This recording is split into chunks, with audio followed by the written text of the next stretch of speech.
saludo, amigos que están siempre con nosotros, participando de este subprograma Derecho y Sociedad, que se transmite para todos ustedes desde la biblioteca del bufete jurídico José Cristino Rodríguez, siempre en interés de hacer aporte y siempre tratando de un tema de importancia y con los acostumbrados panelistas, magistrado Joder Evangelista, que tenía mucho que no nos visitaba, la gente estaba preguntando. Evangelista, sea usted bienvenido a este su programa. Gracias nuevamente por la invitación. Saludos amigos que nos ven a través de este su espacio, en este importante programa de temas jurídicos, que en el día de hoy pues se va a tratar un tema sumamente importante. Así es.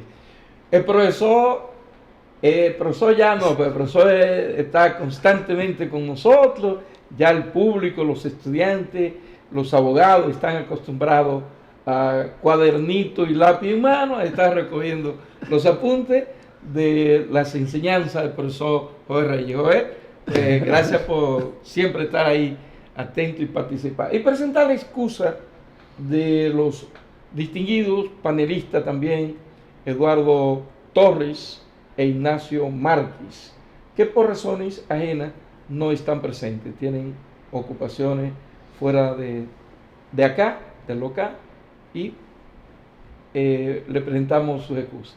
Hoy un tema, como dice el magistrado Juan Evangelista, sumamente importante, como todos los temas. El tema de hoy es un tema que ha sido un rompecabezas histórico. Históricamente, los allanamientos, el tema es los allanamientos, a propósito de todo lo que se está dando, tanto aquí como en otras latitudes del globo terráqueo. Pero este tema de los ayuntamientos, de los allanamientos, perdón, es un tema que históricamente ha dado mucha agua que beber. ¿Por qué razón? Porque se ha usado como un método de perseguir la delincuencia. Otras veces se ha perseguido cosas que no pueden calificarse de delincuencia. Él ha sido usado como un medio para recaudo de elementos que sirven para probar actos ilícitos. Pero también él choca con un elemento fundamental de la humanidad, que es el lugar de descanso. Muchos le llamaban lugar sagrado de recogimiento, como el domicilio. De manera que vamos a tratar con estos ilustres jóvenes juristas el tema de los allanamientos. Pues, cualquiera de ustedes, Joel, puede. Perfecto. Para hablar de allanamiento siempre hay que tener en la mira un elemento fundamental de la vida de las personas, como ya hacía alusión el profesor. Se trata del domicilio y se trata de el sagrado domicilio, aquel lugar destinado a que las personas descansen, aquel lugar destinado por las personas a la crianza de sus hijos, de su familia, aquel lugar destinado a la tranquilidad y a la vida. Y entonces, ¿qué ocurre? Que llega el caso, el momento en que el Estado, para cumplir sus funciones de seguridad, se ve en la obligación de irrumpir en esa paz que el ser humano busca en el domicilio. Se ve el Estado en la necesidad de penetrar, de violentar ese sagrado domicilio. Siempre ha habido una lucha perpetua entre los intereses del individuo y los intereses del Estado. Imposible que no colidan de vez en cuando unos y otros intereses. Es el caso del domicilio y del allanamiento. Se produce una colisión odiosa pero necesaria entre el interés público y el interés privado. Yo entiendo que el allanamiento básicamente debe estar bien justificado sobre la base de dos temas importantes. Primero es sobre la base de que se esté cometiendo un hecho grave en ese lugar o se esté por cometer a futuro, y sobre la base de la relevancia social que tenga ese hecho delictuoso que se esté cometiendo en ese lugar. Entonces, pienso que para uno allanar un lugar, como sea el Ministerio Público, que es el jefe de la investigación, podríamos decir, es quien tiene la dirección funcional de la investigación, pues tiene que justificarse basado en esas dos cuestiones que he planteado. El allanamiento, como ustedes han manifestado, uno irrumpe en el hogar de las personas, muchas veces niños durmiendo, señores, personas a veces enfermas ahí, que de repente se da un espanto muy, muy grande cuando entra el Ministerio Público y la policía, pero el Estado debe de cumplir con su rol de evitar básicamente que se cometan crímenes y delitos, y por eso el legislador ha puesto esa herramienta al servicio de los órganos de investigación para que puedan al traste con ciertos delitos. Sí, correcto. Como ustedes dos coinciden, obviamente, no debe ser de otra forma, en que allanar e intervenir abruptamente, sin aviso previo, en el lugar y en horas, muchas veces, que usted está en su descanso celestial, si se pudiera decir así. Entonces, vienen y le interrumpen y usted tiene que aperturar, abrir o le aperturan. Una de las dos. Entonces, es un choque fuerte cuando el hombre, la humanidad, históricamente ha protegido ese lugar. Históricamente, no, por lo menos yo no conozco una sociedad que no haya protegido el domicilio en la evolución de la humanidad. Pero entonces vienen y una norma que autoriza a interrumpir su tranquilidad. Pues muchas veces se puede estar, señores, hasta en el disfrute de un derecho fundamentalísimo, como decía un profesor, y me interrumpe. Y tengo que interrumpir el acto. Que ha pasado en muchísimas ocasiones. Claro que sí. Entonces, ese choque fuerte, dos cosas muy fuertes, mi tranquilidad, mi domicilio, como te digo, la tranquilidad de mis hijos, de mi madre, de mi esposa, de los que están enfermos, de todo aquello, por un lado, pero por otro lado está, como dice el magistrado, el interés general. Entonces, ese choque de dos derechos. No hay duda que el domicilio es un derecho fundamentalísimo también. Que después de toda una jornada agotadora, fatídica, esto, aquello, y usted va a descanso. Sin embargo, no lo dejan descansar, porque hay otro derecho, como dijo el magistrado, que colide, que choca con el interés general. Y si me permite, profesor, una aclaración ahí, que lo estoy pensando ahora mismo. No hay otra actividad del Estado frente al individuo en la que se ponga más de manifiesto la desproporción del poder estatal frente a las personas. Quiero decir que con esto, que puede que yo cometa un delito fuera de mi país y me arresten. Es posible que ninguno de mis conciudadanos, vecinos, se enteren. ¿Qué pasa con los allanamientos? Totalmente lo contrario. No solamente interrumpen mi paz, mi buen nombre automáticamente queda comprometido, porque por la naturaleza misma del allanamiento, los fiscales, conjuntamente con la policía, no pueden darse el lujo de ir a hacer allanamiento en un ambiente muy mesurado, sino que deben llevar fuerza suficiente para el buen desempeño de la labor que se realiza en el allanamiento. Deben llevar muchos militares para seguridad del personal del Ministerio Público que hace la investigación, para que la investigación sea realmente efectiva y pueda dar el traste con la consecución de elementos de prueba suficientes para evitar la violencia de la persona allanada, que muchas veces se manifiestan en actos de violencia. Entonces, conlleva necesariamente todo allanamiento un aparataje que redunda en un perjuicio para el buen nombre y la moral de la persona allanada. Ahora bien, no siempre la persona allanada va a ser esa persona de bien que todo el mundo pues pudiera ver, o sea, la sociedad deseada.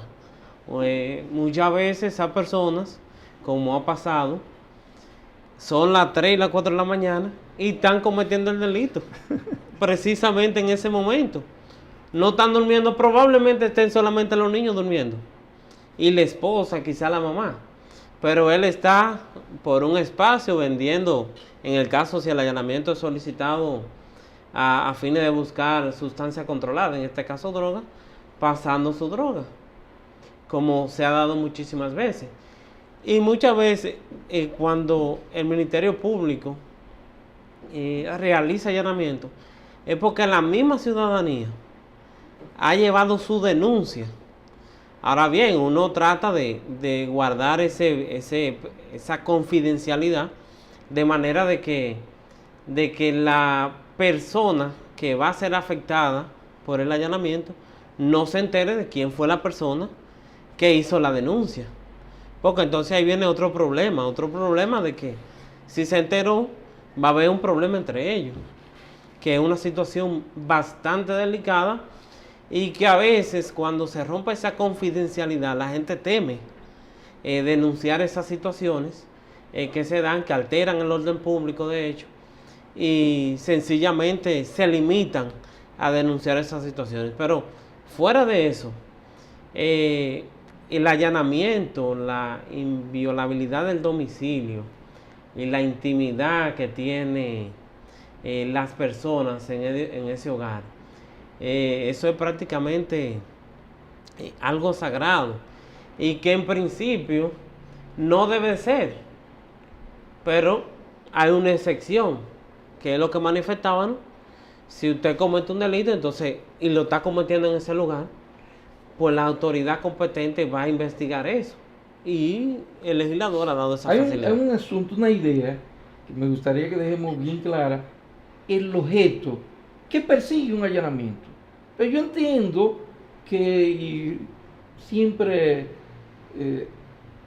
me hago auxiliar de la historia, históricamente los allanamientos han tenido como objetivos principales o la búsqueda de pruebas de un hecho que la propia sociedad, que no es eficaz, ni es el juez que lo han calificado como algo reprochable, ni ilícito, o buscamos pruebas de la ocurrencia de un hecho, o buscamos una persona que la sociedad misma lo está persiguiendo porque está siendo señalado por haber ocurrido en tal o cual hecho en perjuicio de la sociedad, y esa persona sabemos que está en tal o cual lugar y tenemos que penetrar ahí para buscarlo y para aplicarle las normas que la sociedad tiene.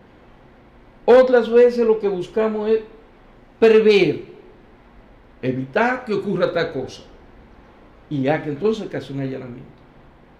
Y otra cosa buscamos asegurar que el proceso va a marchar como indican las normas sociales que son las leyes.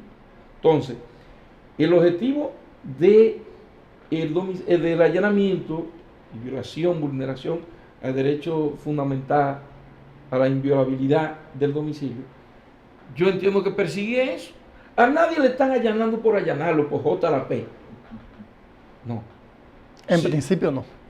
Bueno, en principio, y una sociedad democrática, social, de derecho, no debe darse. No debe. No debe darse, por eso es que el legislador no debe darse. A la hora de ordenar, cuando dice que el juez debe de fundamentar su decisión, es precisamente eso. Le está pidiendo que usted tenga una causa probable, realmente, un asunto razonable para que usted pueda entrar a ese domicilio.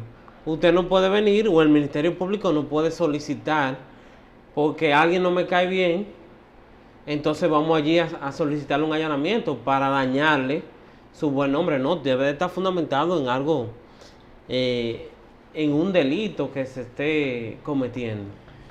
Yo quisiera que dejásemos esta enseñanza constitucional, porque siempre acudimos a la norma suprema de la nación, a que yo siempre me niego rotundamente a llamarle de que ley de leyes, ley suprema. No, esto no es una ley, esto es una norma suprema. Ella cuando dice que lo determina la ley, ella misma lo dice. Por eso, y ella misma dice, yo soy la norma suprema de la nación, dice ella. Entonces, en su artículo 44, consagra derecho a la intimidad y el honor personal. Y en ese artículo 44 es que esta Constitución establece que toda persona tiene derecho a la intimidad que nosotros hemos hablado. Y me gusta siempre, y ustedes que estamos acostumbrados a esto, para que nuestros estudiantes, nuestros abogados jóvenes y las personas que no son del ambiente jurídico entiendan dónde está lo que decimos. Artículo 44 de nuestra norma suprema. Toda persona tiene derecho a la intimidad. Se garantiza el respeto y la no injerencia en la vida privada, en la vida familiar, en el domicilio y en la correspondencia del individuo. Se reconoce el derecho al honor, al buen nombre y a la propia imagen de cada uno de nosotros, de todos. Toda autoridad o particular que los viole está obligado a resarcirlo y repararlo conforme a la ley. O sea, la Constitución toma este caso muy en serio. La intimidad, el honor, el buen nombre que dijo usted, profesor. Entonces, eso sigue diciendo el texto que el hogar, el domicilio y todo recinto privado de la persona son inviolables, salvo en los casos que sean ordenados de conformidad con la ley. Y aquí tenemos nuestra ley procesal penal, Código Procesal Penal, de conformidad con la ley por autoridad judicial competente y en caso de flagrante delito. Es decir, la propia Constitución lo señala, lo protege, le pone una coraza, pero también ella misma dice, pero espérate, que en los casos que se justifique por un problema del bienestar general de la sociedad, yo le voy a, la coraza que te pongo, voy a dar una mandaria, voy a establecer en la ley, o sea que el legislador establezca por ley la llamada reserva de ley y la cubre el legislador ordinario, entonces estableciendo cuándo, cómo y quiénes y bajo cuáles procedimientos va a hacer él. Por tanto, entonces, la inviolabilidad de domicilio que consagra la Constitución como un derecho fundamental, artículo 44, y recordemos que de los artículos 37 al 67 están los derechos fundamentales, tanto individuales como colectivos. Entonces, esa Constitución tiene como regla eso, pero dice, en los casos que sean ordenados de conformidad con la ley, lo voy a plantear como la excepción. Por tanto, pienso que, dicho eso,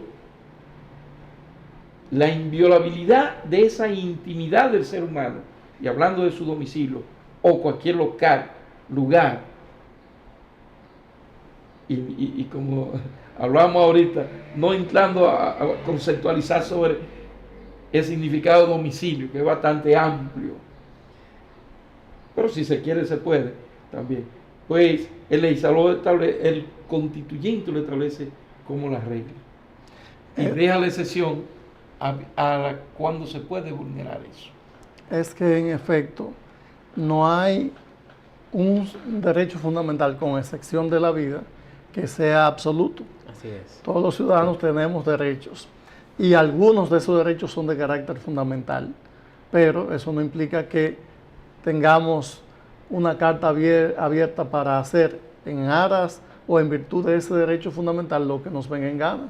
Entonces, como los sistemas jurídicos tienen que tener lo que se llama coherencia, por un lado garantizar derechos individuales, por otro garantizar derechos colectivos, es evidente que cuando un individuo, aún dentro de su domicilio, comete infracciones contra las demás personas o contra la sociedad, pues la sociedad debe incurrir en afectar los derechos individuales de esas personas.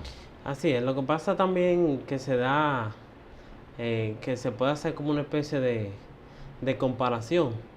En el sistema político, usted siempre dice, venga, que lo general siempre va a estar por encima de los intereses particulares. Los intereses del colectivo siempre deben de respetarse. Entonces, cuando uno trae eso precisamente a la inviolabilidad de domicilio, que es un derecho muy particular, cuando esa persona que vive en ese domicilio, pues está cometiendo o va a cometer, bueno, no va, vamos a decir que está cometiendo o cometió un delito. O puede cometerlo, muy claro. O puede cometerlo si también. Escucha Lo que que se pasa está en un lugar gritando y una señora o alguien, un niño está pidiendo auxilio, incluso ahí no necesita allanamiento. No, eso es una de las excepciones de la orden, precisamente. Entonces, se va a cometer y vamos a prever eso, allanando Entonces, rápidamente. ahí es que viene que ese interés general que protege el Estado, pues le da la autorización a un juez para que ordene violentar ese derecho particular que usted tiene como la inviolabilidad de domicilio. Sí, correcto. Entonces, realmente, eso es lo que se busca, proteger la sociedad de personas que están cometiendo crímenes de delito o que están por cometerlos. Y Paniklao dice ahorita que el derecho absoluto es derecho a la vida, pero en algunas sociedades también es relativo.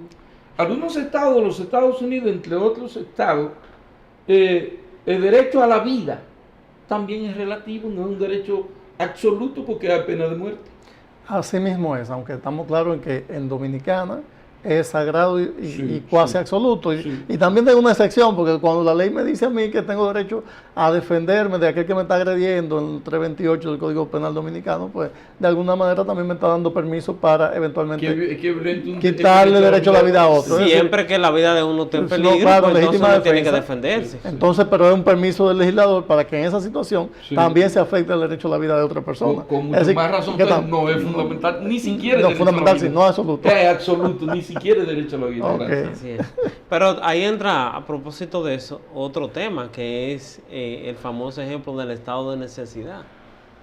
Cuando dos personas se están ahogando, si yo me puedo salvar subiéndome encima de la otra, pues eso es una situación ahí que se da, que usted quiere salvarse. Entonces, por eso de cierta forma también el derecho a la vida no es tan, al final de cuentas, absoluto en algunas sociedades y en algunas situaciones muy particulares. Bien, señores, pues pienso también que debemos dedicar un minuto, un par de minutos a uno ver, porque las sociedades avanzan, y hay que asimilar los cambios, hay que reconocerlo también. Nosotros, ustedes son dos jóvenes comparados conmigo, pero a mí en los albores de mi infancia y adultez, de mi adolescencia, yo vi una sociedad que no era esta que estoy viviendo hoy. Por ejemplo, se pretendía allanar la morada o el domicilio o un lugar, un establecimiento, como sea, y el juez no intervenía en eso. Se tenía un señor que era el fiscal, Ministerio Público, y los uniformados, a veces no solo policiales, sino militares también. Y se iba y se penetraba esa casa, mi casa, sin ninguna autorización del juez. O sea, no era necesario.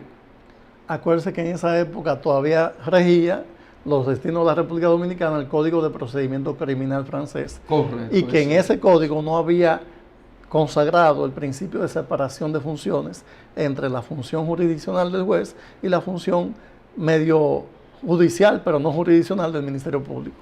Sí, correcto. Lo que sí siempre uno le cuestionó a ese Código de Procedimiento Criminal fue el hecho de que ya existían unos tratados internacionales que usted mencionó que ya hacía mención de estas cuestiones. Sí. Y en virtud del bloque de constitucionalidad, sencillamente nada de eso se tomaba en cuenta. Y se regía propiamente del código cuando usted tiene unos tratados internacionales que se supone tienen rango constitucional. Sí. Y nada de eso entonces se realizaba. Oye, Evangelista, por ejemplo, esta es la Constitución de 1994. Y esta ya le habían pasado la mano con aquello de que separación de la designación de los jueces, la no reelección, etcétera. Tenía algunas cositas ya. Pero, ¿qué pasa? ¿Qué pasaba en esa época que usted se refiere?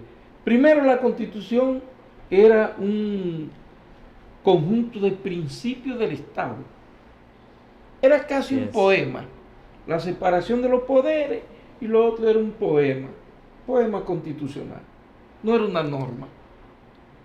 Tomando en cuenta que usted mencionó hace un ratito lo que se llama el bloque de la constitucionalidad. Allá voy. Pero ¿cuándo comenzaron a hablarse del allá voy también. Que entonces también los tratados que usted menciona y que menciona ahora, y que yo dije a ustedes que los tratados todo el tiempo han dicho, el domicilio es sagrado, pero han establecido lo mismo que el 44 tiene hoy de la Constitución vigente. Han dicho, excepto en casos excepcionales, y siempre lo tenían autorizado por un juez, una autoridad judicial competente.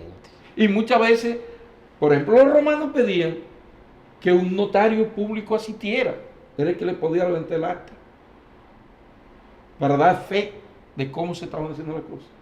Pero nosotros, cuando teníamos la Constitución como un conjunto de principios políticos de Estado, y lo demás, un poema estatal, los tratados eran para hablar de ello internacionalmente.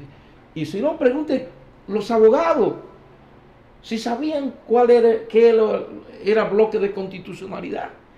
A veces se hablaba de la Constitución en un tribunal. No. Entonces, en ese tipo de sociedad que a mí me tocó desarrollar mi infancia, mi adolescencia y gran parte de mi juventud, era esa sociedad, donde el allanamiento era un instrumento muchas veces usado, lo voy a decir abiertamente, con fines políticos. Por político, no de que se acusa a un funcionario o exfuncionario, un administrador público, de no administrar la cosa bien, no. Político que se perseguía a la oposición política con este tipo de allanamiento. Bueno, pero usted no quiso mencionar nombres, pero en aquellos famosos 12 años, eso era un asunto que estaba sumamente de moda, sobre todo esa situación. Vamos a perseguir a fulano, vamos a entrar a su casa, lo sacamos, lo trancamos en un sitio. Sí. Eso pasaba muy normalmente. Y les voy a mencionar más todavía, en un caso particular, eso resultó en muerte de Amin Abel Azón. Sí, pero ese fue un allanamiento sonoro, sí. Porque era un líder universitario, un talento, pero así fueron muchos que se fueron así. Yo le confieso, le repito que me correspondió parte de mi juventud vivirla bajo ese régimen. Ahora bien, ¿por qué digo que la sociedad cambia? Porque hoy usted, magistrado, que tiene ya varios años prestando servicio al Estado a través del Ministerio Público, puede usted coger para la casa de Carlos, el director técnico del programa, dame donde Carlos y allanarlo, que creo que Carlos tiene una cámara ahí con una grabación que no me conviene. ¿Puede usted coger para allá? No, imposible. Pues, ahí es donde digo que hemos avanzado. Hemos avanzado muchísimo. Y entonces, si usted quisiera hacerlo, ¿qué tiene que hacer? No, realmente uno tiene que solicitar una autorización al juez competente motivada Se supone que uno la debe de hacer motivada, fundamentada en hechos y en derecho, y establecer el por qué usted quiere entrar básicamente a esa casa. ¿Qué usted va a hacer en esa casa? ¿En busca de qué? ¿Y por qué? Una razón lógica. Que no porque, bueno, yo he abierto una investigación y sin decir qué. Realmente, solamente he abierto una investigación en contra de fulano de tal. Sí. Ajá, pero ¿cómo usted llegó hasta ahí? ¿Qué lo llevó a usted a perseguir a esa persona? Pero un asunto, ahí claro. Pero y el jefe de la policía no puede solicitárselo también el jefe de la policía. Bueno, lo que pasa con eso es que el código plantea una excepción cuando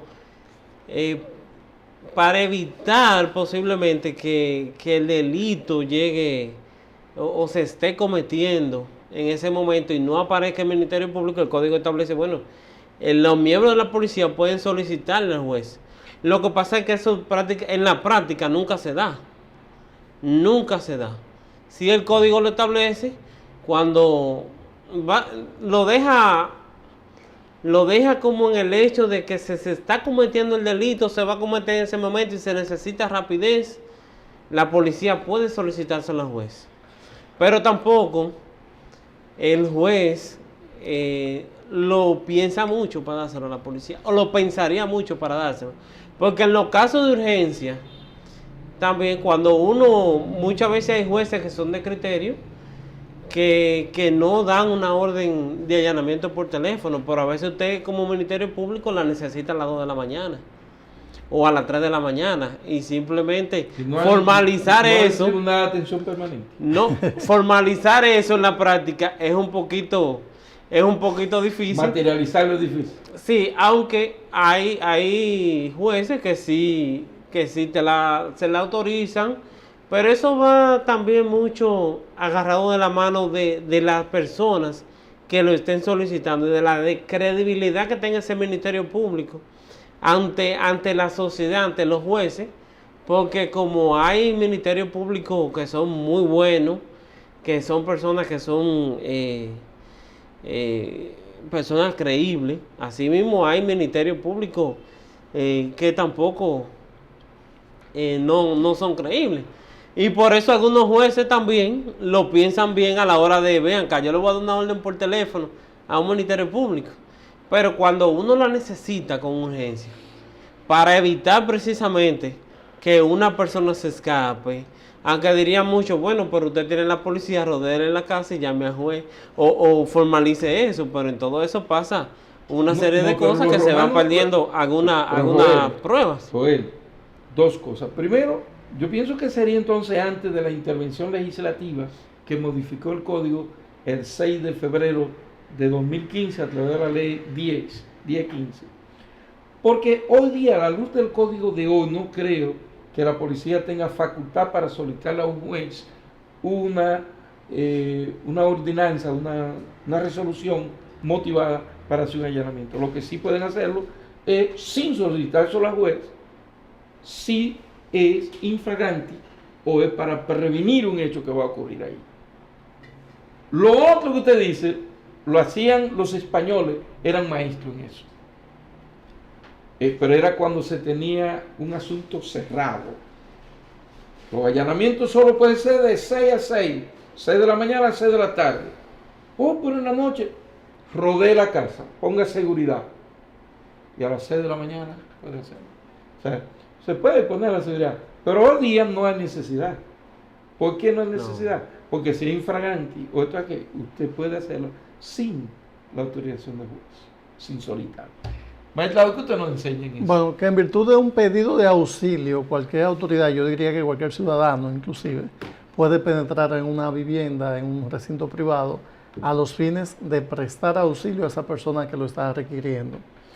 En cuanto a la solicitud, el artículo 180, modificado ya por la ley 1015, fue cerrando ese campo que ciertamente lo permitía la ley de que la policía requiriera órdenes de allanamiento. Igual, en la práctica, como dice el magistrado, nunca, pues que yo recuerdo, por lo menos en el caso nuestro, no lo solicitaba la policía, siempre se hacía, lo solicitaba el Ministerio Público. Y entonces no fue un problema nunca importante, pero ahora en la actualidad básicamente lo pide y la ley lo autoriza a que se le dé el permiso de allanar al Ministerio Público, la única autoridad legal para requerir la realización de un allanamiento. Y es algo muy importante porque ¿quién es el Ministerio Público? Es una autoridad judicial. Hay un tema también en eso, pero el Ministerio Público es, según la legislación dominicana, una autoridad judicial, no jurisdiccional, pero no sí judicial. Entonces el Ministerio Público es abogado, los fiscales son abogados, conocen por ende de derechos fundamentales, están llamados a la par que a investigar y perseguir los crímenes y delitos, a proteger derechos fundamentales. Entonces por eso es que la ley le cortó el rango de acción a las autoridades para requerir allanamiento y en la modificación de la ley 1015 al Código Procesal Penal, pues se eliminó la posibilidad de la policía para realizar solicitudes de allanamiento. Correcto. Y cuando decimos que se puede hacer, sin previa solicitud de la resolución del juez, inmediatamente lo hace, en la primera tiempo hábil, debe justificar por qué lo hizo así. Eso no está en el código, pero sí es doctrina consona, no hay desacuerdo en que una forma de frenar, de impedir que el Ministerio Público le ponga un ropaje de asuntos de urgencia, esto aquello, de prever, o sea, previsión o de flagrancia, es ponerle la responsabilidad de justificar lo que es. Y una aclaración también, cuando el magistrado decía sobre las órdenes de allanamiento por teléfono, por asuntos de la práctica jurídica dominicana, por asuntos presupuestales básicamente, ha habido esa necesidad, porque acuérdense que el Código Procesal Penal Dominicano dice que debe haber un despacho de atención permanente abierto en sede las 24 horas del día. No sé si se está haciendo en las grandes ciudades del país, pero lo cierto es que en los demás centros, en las provincias, no hay una oficina abierta las 24 horas del día en sede. Sí hay un juez disponible las 24 horas del día, pero no es en sede. Y por ende, cuando el Ministerio Público lo necesita con urgencia, se han emitido, sobre todo ahora con los estados de emergencia, se emitieron muchas órdenes por teléfono. Sí, sí. Pero también eso no se puede olvidar que choca con otra disposición constitucional y de la propia ley, que la ley dice que orden judicial motivada y escrita, y evidentemente, salvo que entendamos que un WhatsApp es una escritura suficiente, pero sería escrito pero no sería motivado, difícilmente el juez lo redacte todo. No puede. Entonces, si la da por WhatsApp, está escrita pero no motivada. Si le dan un audio, está motivada, pero puede estar motivada, pero no está escrita. O sea, nos podemos encontrar con esas colisiones con la ley. Y ahí tendríamos un choque también, porque la motivación de una decisión de un juez es lo que le da legitimidad a su decisión. Lo otro, estamos todos conscientes que si una decisión de un juez sin motivación es un acto arbitrario, eso no soporta ningún tipo de análisis. El 24 de este código, si la memoria no me engaña, y el 180, el 24 es genérico, la obligación de motivar, pero el Tribunal Constitucional ha tirado sentencia a la obligación de motivar, y la Suprema Corte de Justicia también, y el 180 dice debidamente motivado, porque no es que el Ministerio Público le solicita al juez una orden de allanamiento, pero espérese, las motivaciones que usted me da aquí no me convencen de que hay que practicar esa medida que voy a vulnerar un derecho fundamental. Yo tengo que tomar muy en cuenta eso. Entonces, déjame sopesarlo y yo dar mis motivaciones. Estoy convencido que hay que hacer allanamiento. Y ahí podemos dar algunas acotaciones prácticas. Aunque los abogados, cuando sus clientes son allanados, son objeto de los allanamientos suelen decir, cuando comprueban que ya hay una orden, primero que no hay orden, después cuando comprueban que hay una orden, suelen decir que esa orden no está motivada y que los jueces le están dando como a la ligera. El magistrado verá con buenos ojos lo que le voy a afirmar. Muchísimas solicitudes se rechazan. O sea, no todas se aprueban, todas las solicitudes que hace el Ministerio Público de allanamiento. Es decir, que aunque todo aquel que resulta afectado, que está defendiendo a un afectado, dice que se da como sin ningún tipo de rigor, pues al final de cuentas son muchas las rechazadas. ¿Qué es lo que pasa? Que las rechazadas nadie las presenta, porque esa el Ministerio Público lo solicitó y lo más que puede hacer es acomodar, dar la fundamentación del lugar para que le den una válida, pero esa nunca se va a notificar, esa no llega a ver la luz del día. Esa es como aquello de que hay cosas que se ven y otras que no se ven. Esas no se ven. Muchas de las órdenes se rechazan cuando no tienen su fundamento debido y sencillamente el Ministerio Público debe nuevamente de hacerla fundamentada, pues siempre debe de haber una correlación en lo que el Ministerio Público solicita y en lo que emite el tribunal, siempre que el tribunal esté de acuerdo. Entonces, esa fundamentación que haga el Ministerio Público realmente debe ser determinante y debe de ser una especie de guía al tribunal para que éste, a su vez, pueda también motivar esa orden correctamente en el hecho que el Ministerio Público le está solicitando. Okay. Y ahí vuelve lo de la motivación, porque si imagínense que el juez rechace la solicitud del Ministerio Público sin motivación, ¿qué opción tiene el Ministerio Público? Porque él no sabe por qué le han dicho que no. O sea, la motivación es importante para que sea racional cuando se ordena, tanto cuando se ordena como cuando se rechaza. Porque ¿qué opción tiene el Ministerio Público si yo le digo no, su solicitud está rechazada? ¿Y por qué? ¿Por qué no? ¿Por qué no? Entonces tampoco podría volver a seguir porque ¿cómo? ¿En base a qué? Exacto. De ahí que todos tenemos que entender que las motivaciones de la decisión judicial son las que le dan legitimidad, sea acogiendo o rechazando un pedimento, y ahora estoy hablando en sentido genérico, sea la solicitud de allanamiento que el Ministerio Público hace, que es el único, conforme a nuestro Código Procesal Penal, que puede solicitar al juez competente, que siempre será el juez de la instrucción. ¿No es que sí? Sí. Y, o sea para el juez rechazarle a usted una condenación en indemnizaciones económicas. Siempre las motivaciones es la legitimación de ese acto. Se me ocurre algo, ¿podría haber una excepción a lo del juez de la instrucción? Sí, el juez de paz. Otra más. No, el juez de atención permanente. No, el juez de atención permanente más pero otro, un juez de juicio. No conozco, pero el juez de paz sí. Pero vamos a contextualizarlo. Sí. Si estamos hablando de una acción privada y se requiere el auxilio judicial y el juez autoriza, porque la prueba que la parte de una acción privada está reclamando. Sí. ¿Es el caso de violación de propiedad, por ejemplo? Sí, ahí se da, ¿verdad? Sí, ciertamente. Ahí se da. Dile al juez esto para poder... Que es el juez de juicio, el juez de la Cámara Penal. Sí, ciertamente. Sí, ciertamente. Bien, señora, hay otra cosa, otro temita. El programa, como de tiempo, siempre nos sorprende y nos deja... pero hay un tema que la gente está esperando y es... Explíquenme ustedes que están hablando de allanamiento. Se puede hacer a las 2 de la mañana, a las 10, a las 12 del día, en la tarde, y los horarios.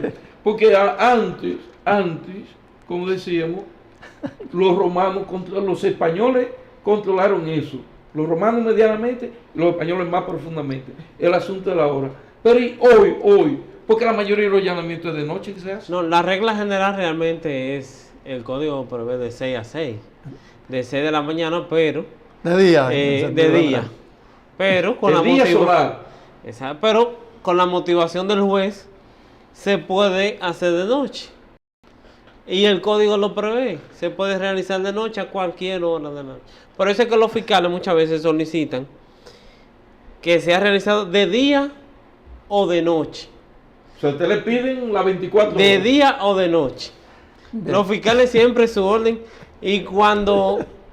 a veces se le va y el juez simplemente se la utiliza de día. Ha pasado que el fiscal la ha hecho de madrugada a las 3 de la mañana, a las 4, y cuando levante el acta y esto se ve en el proceso, entonces aquí hay un problema de ilegalidad. Sí. Porque el juez te autorizó que tú fuera a ese lugar solamente de día. Pero tú, que no tienes normalmente eso pendiente como Ministerio Público, pues te fuiste a las 3 de la mañana, porque entendiste que ese era el momento de proceso. Ese escándalo, ya me rompió la puerta, ya esto, pero el juez no lo ha autorizado a usted y usted tiene que estar autorizado por el juez. Por eso es que hay que ser demasiado Pero cuidadoso. Ocurrió eso, vamos a suponer que... Los ministerios públicos, a la hora de hacer ese allanamiento, usted debe verificar la hora que no se le haya vencido, porque son 15 días que también el juez le autoriza de acuerdo al mismo Código Procesal Penal. Son 15 días, entonces antes de hacer ese allanamiento usted debe verificar la hora que usted va. Pero lo de 15 días no es fatal. Usted puede pedir más plazo y sí. sí. Sí, pero no obstante eso, usted debe de revisarlo. Motivar, sí, usted debe de revisar cuando usted va a ese lugar. Por lo menos la hora. Y hay un numeral en el código que en la misma resolución que emite el juez que te dice, tiene 15 días a partir de la fecha. Usted cuando tiene esa orden en la mano, usted tiene que verificar que esos 15 días no hayan pasado. Porque entonces el allanamiento se va a constituir en ilegal, totalmente. No solamente en ilegal, que eso va a comprometer más allá, porque tiene... el 148 de la norma suprema es una mandaria. Impone sanciones. Profesor, a mí me gusta más decirle profesor, que como usted quiera. Y Joel está en la línea. Es un joven que está interesado en aportar en la academia y está en la mirilla. Profesor, entonces, ¿por qué los allanamientos, usted su juicio como académico, de que mayormente se practican en la nocturnidad? Primero aclarar lo del día establecido por el legislador. Es como el último resquicio de protección que buscó el legislador con respecto al domicilio. Dice más o menos, te voy a permitir, Fiscalía, que lo afecte, Estado, afecte ese domicilio.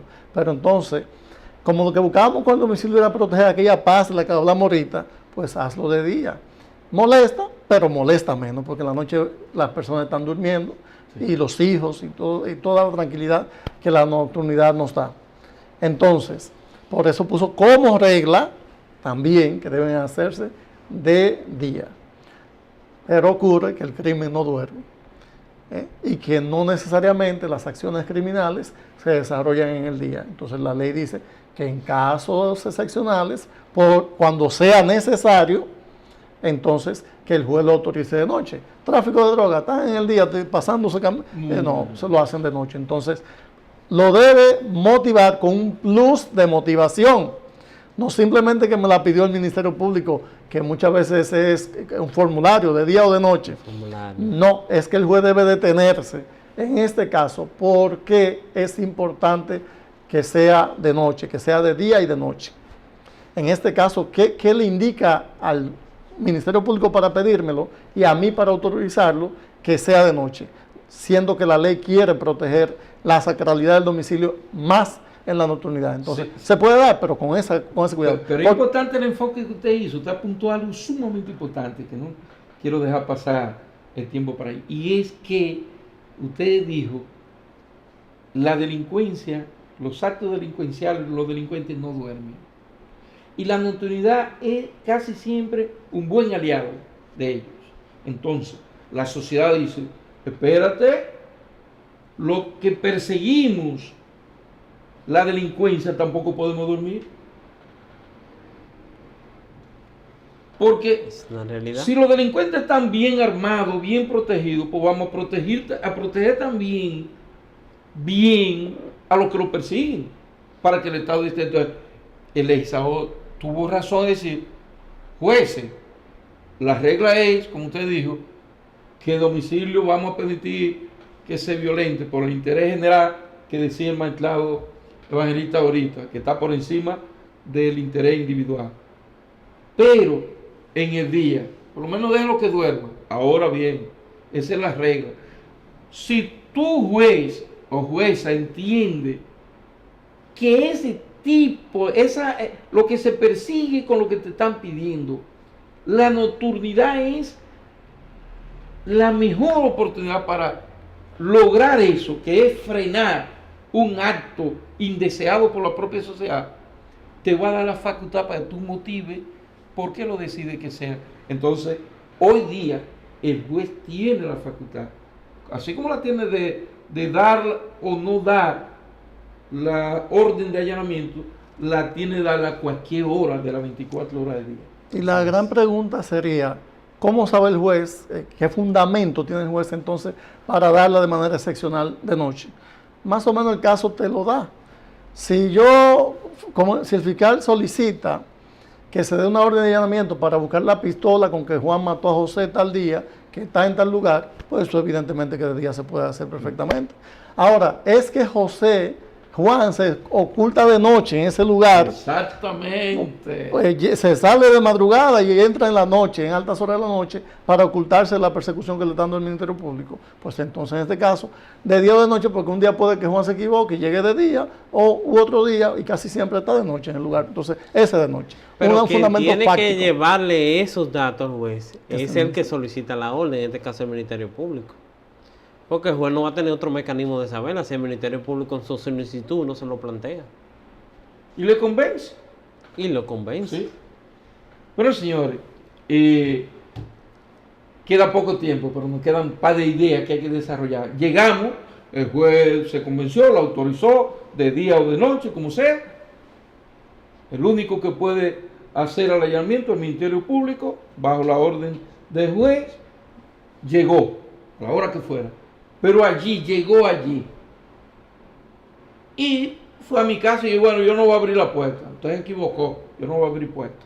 Mire, está aquí la autoridad. Y yo miro y veo ahí 10 policías, 6 gente, alguien que me dice que es el Ministerio Público, y le veo pero yo no voy a abrir mi puerta.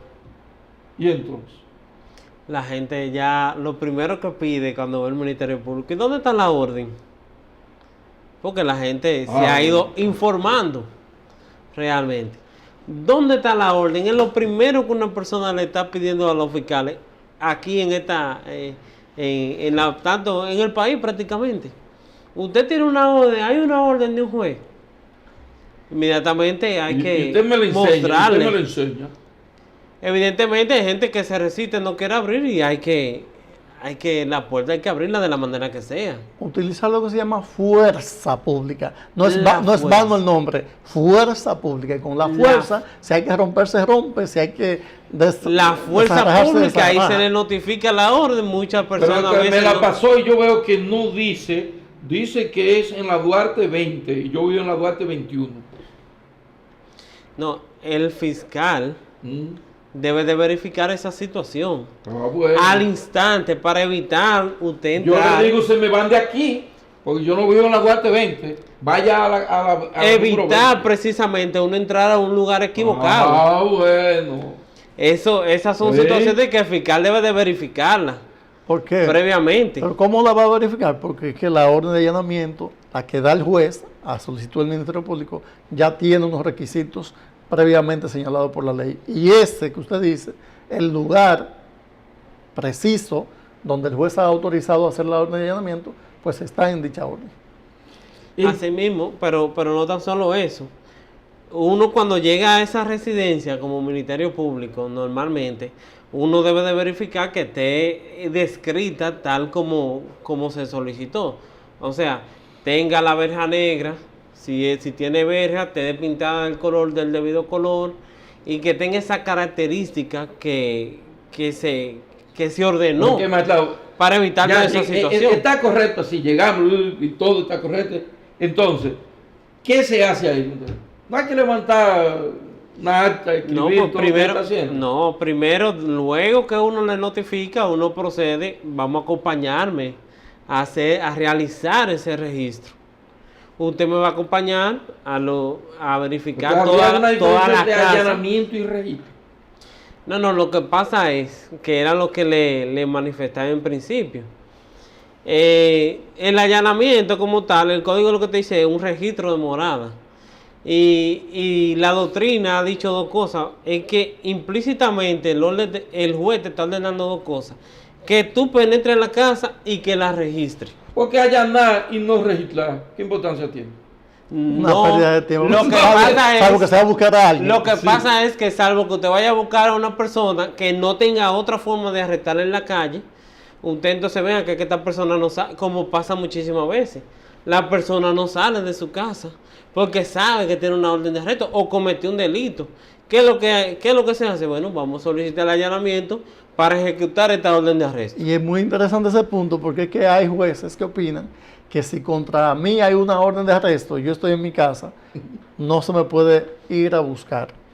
Yo particularmente no soy de ese criterio, pero hay jueces que tienen esa opinión y por eso los fiscales piden una orden de allanamiento para entrar a una casa que no es registrar nada, sino a buscar directamente a una persona sin ningún otro Sí, objeto. ya dijimos que ese es uno de los objetivos del allanamiento también. Sí. El allanamiento, que fulano a tal hora ahí que lo puede conseguir en esa casa. Así es. Sí, eso es correcto. Entonces, luego que uno registra la casa, si encuentra algo ilícito, en caso de que uno esté buscando algo ilícito, droga, armas Pero de fuego. usted dijo que venía a la casa a buscar dólares falsificados, porque la denuncia, lo que usted ha investigado es que yo falsifico dólares en mi casa. Y lo hago encontró droga en la noche y encontró un cargamento de droga en mi casa. Pero usted, el juez no lo autorizó a buscar eso.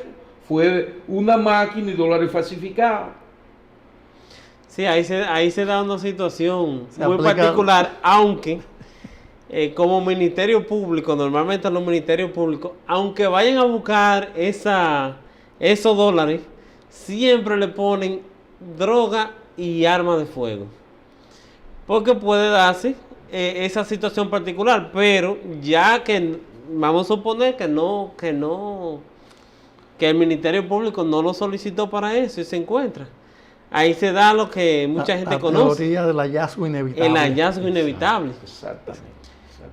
Y el juez de ninguna manera le va a invalidar esa situación. No es ilegal, usted No usted es encontró ilegal. un ilícito. Usted encontró un Dependiendo ilícito. del contexto, digo yo, Sí. ustedes, porque si usted va a buscar a una persona que está oculto en esa casa, no me puede a mí decir que se puso a destornillar los enchufes que ahí encontró droga, porque para encontrar a esa persona de este tamaño, usted no tenía nada que buscarlo en el enchufe. Sí. Entonces eso depende del contexto. Ahora, si es un muerto que hay ahí, bueno, es un hallazgo inevitable que era imposible que lo viera el fiscal. Si es un paquete que es droga, pues lo tenía que ver. Lo que O sea, pasa ahí que- es inevitable. Pero si comienzo a destornillar O para no buscar... fue a buscar, no sabía nada de los dólares, pero se topa con la máquina, Sí. que están falsificando dólares o pesos Sí, sí, dominicanos, los 2.000 pesos que dijeron en estos días. Sí, pero evidentemente si el fiscal sabe que va a buscar dólares falsificados, normalmente va a solicitar en la No, pero orden es que me también sorprende, vamos a todas poner esas... dólares, una circunstancia que es ilícito, y como dice el magistrado, es notorio, está ahí, no hay forma de decir, no, que yo tuve que romper una losa, para No, buscar así abajo. es. No, que Así es es. notorio, está ahí. Yo entré a buscar a un señor, pero yo vi ahí fabricando pesos, y eso no es el Banco Central. La actuación es válida en su Exacto. totalidad porque se trató de un hallazgo inevitable. Encontró una cosa ilícita que no era lo que andaba buscando y no podía dejar de verla. Y tampoco podía irse el fiscal a recoger los dólares falsificados que usted señala y dejar toda la droga ahí porque él no andaba buscando eso. Eso no serían operaciones normales de una autoridad pública. Bien, señores, el director me está haciendo más señas que un manager, como lo es, y nos dice que el tiempo está concluyendo, pero finalmente cuando se levante el acta, Hay que hacer un levantamiento del acta, detallando todas las circunstancias de ese registro de morada. Uno tiene que ahí cumplir prácticamente con los requisitos que establece el 139 respecto a la hora, lugar, las firmas y ya lo que establece el 180 en adelante. Esa notificación, a quién usted se lo notificó, quién estaba, si la persona resultó arrestada al final de cuentas y sobre todo lo más importante, lo que usted ocupó, describir lo que usted ocupó en esa acta y que todo el mundo la firme. Y si resulta una persona arrestada, usted también tiene que leerle su derecho fundamental y tiene que hacerlo constar en esa acta. Y ahí aclarar que no necesariamente tiene que salir nadie arrestado. El fiscal fue a buscar a ver si había algo ilícito, vio que no había nada y no llevaba una orden de arresto por ninguna otra acción de ese individuo. Debe dejarlo en su casa tranquilito. Debe dejarlo en su casa. Así es, correctísimo. Quiero también que planteemos la idea de que, porque la gente se queja mucho de que, pero no, que no le notificaron a nadie, ni la orden de allanamiento, no, porque primero la casa estaba sola. Entonces, ¿quién lo va a... Segundo, lo que había eran menores. Tercero, el que estaba ahí no quiso recibirla. Entonces, el código me da la facultad, dice el Ministerio Público, de yo aperturarla y no notificarla a nadie y hacer mi trabajo. Así es. Sí. Yo pienso que terminando con eso de el acta de allanamiento, quedan muchas ideas que se pueden discutir con dos brillantes juristas como ustedes. Siempre el tiempo será corto, pero qué bueno que se hace una síntesis apretada de las ideas fundamentales, y pienso que el tema del allanamiento es algo que ustedes quieran aportar de manera concluyente. Hay una idea, tómese un par de segundos. Bueno, yo pienso que el allanamiento realmente es una excepción a ese derecho que tienen las personas de estar tranquilo en su domicilio. Entonces, finalmente establecer que es el juez que tiene que ordenar eso, salvo las excepciones que ahorita ligeramente tocamos. Si se va a cometer un delito, se necesita la rapidez y uno puede entrar sin esa orden.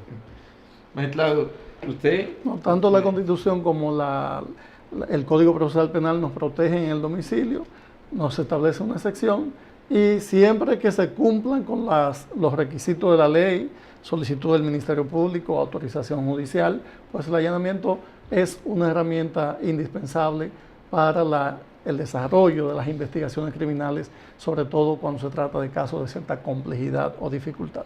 Muy bien, yo coincido con ustedes, estoy de acuerdo con que el interés general está por encima del interés individual y que pedir el permiso a la inviolabilidad del domicilio para cumplir un rol social, perseguir el ilícito penal, se justifica.